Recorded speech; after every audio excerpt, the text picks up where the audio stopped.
Hi everybody, this is daily language number 19. All right, number 1, correct these sentences. On the shelf, it's kind of hard to read.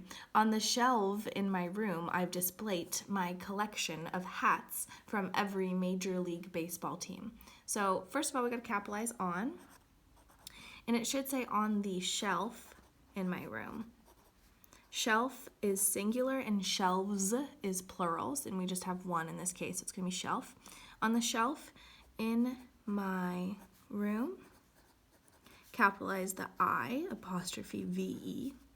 Displayed is spelled like this with an E-D. I've displayed my is spelled M-Y. Collection is going to be spelled collection with a C and a T-I-O-N. Of hats from every is going to be spelled with an E right here. Every Major League Baseball team.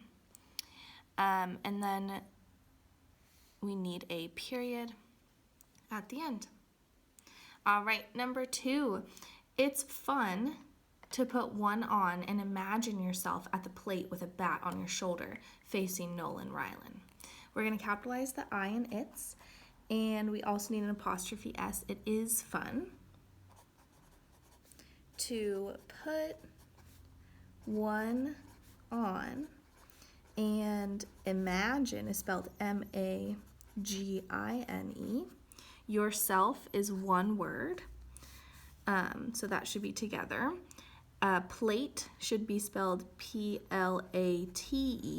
That's how you would say plate, like first base, like that kind of plate, right? With a bat on your, this is the wrong form of your, it should be this one here, on your shoulder, facing, and then Nolan Ryan should be capitalized, period at the end. It's fun to put one on and imagine yourself at the plate with a bat on your shoulder, facing Nolan Ryan.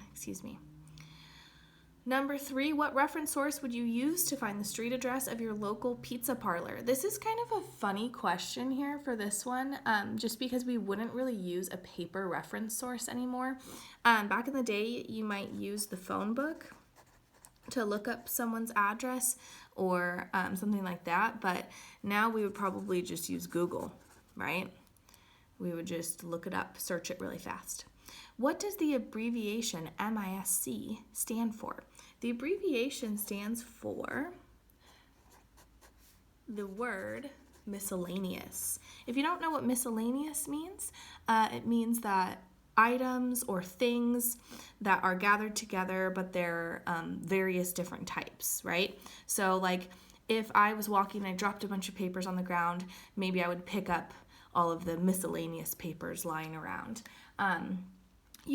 Anything can be miscellaneous. So you could say like, I just looked in my fridge and picked out a few miscellaneous vegetables and threw them all together to make a stir fry, right? It just means various different types of things all thrown together.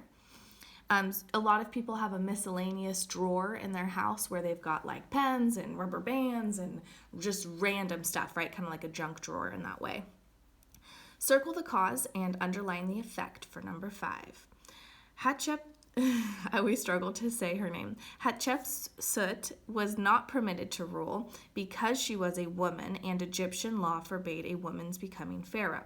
So, the cause and the effect in this one. Okay, so she was not permitted to rule because she was a woman. Okay, so the cause is going to be she was a woman. And the effect is going to be she was not permitted to rule. Okay. All right. You could also, though, what I kind of like about this one is it's kind of funky because you could say she was a woman. That's the cause. So the effect is that she was not permitted to rule. But you could also say that the cause is she was not permitted to rule because Egyptian law forbade a woman's becoming pharaoh. So this is kind of a cool one here for this last one because there's more than just one cause and effect within this sentence. All right, thank you guys very much for watching. I do have a riddle for you guys today. Today's riddle is, what 5-letter word becomes shorter when you add 2 letters to it? Good luck with that one. It's a real tricky one. All right, talk to you guys soon.